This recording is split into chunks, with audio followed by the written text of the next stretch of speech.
Halo semua, selamat datang kembali di channel ini, channelnya para tenaga honorer dan P3K.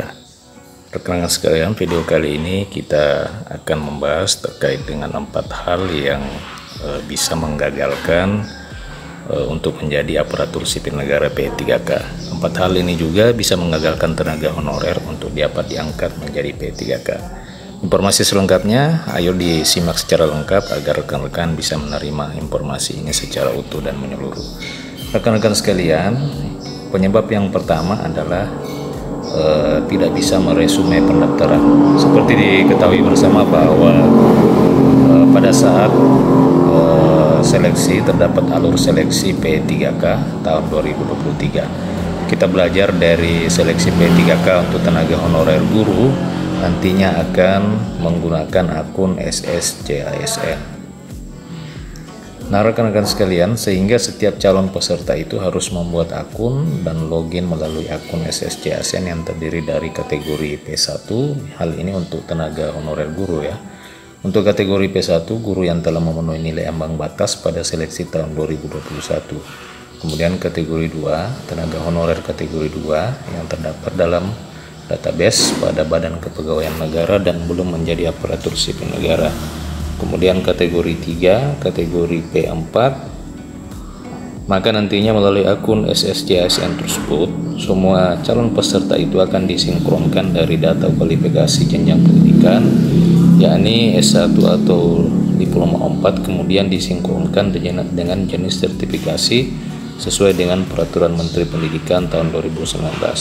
Apabila semua alur tersebut sudah sesuai dengan formasi nantinya, maka rekan-rekan sekalian dapat melanjutkan pendaftaran dan bagi P1 bisa langsung dengan penempatan, kemudian nantinya bisa mengisi resume.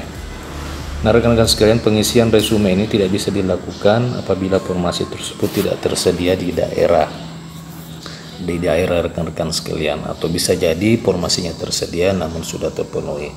Sehingga apabila nanti di antara rekan-rekan mengalami tidak bisa resume, artinya rekan-rekan tidak bisa lulus P3K guru tahun 2023. Kemudian yang kedua, penyebab yang kedua adalah instansi tidak membuka formasi. Instansi yang kita tempati sekarang atau sekolah yang kita tempati mengajar saat ini itu tidak membuka formasi sama sekali. Maka sama halnya di daerah tersebut tidak akan mengadakan pendaftaran P3K guru. Sehingga hal ini bisa menyebabkan para tenaga honorer, khususnya rekan-rekan tenaga honorer guru, itu tidak bisa mendaftar atau tidak bisa diangkat menjadi P3K. Nah, rekan-rekan sekalian, kemudian penyebab yang ketiga adalah kala urutan penempatan atau formasi habis.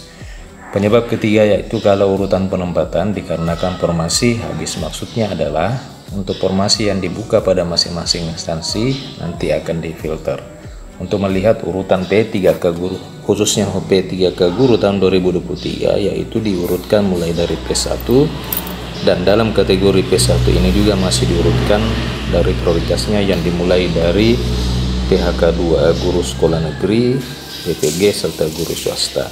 Baru setelah itu apabila kategori P1 namun masih ada formasi dapat diisi oleh peserta yang masuk kategori P2, P3 dan P4.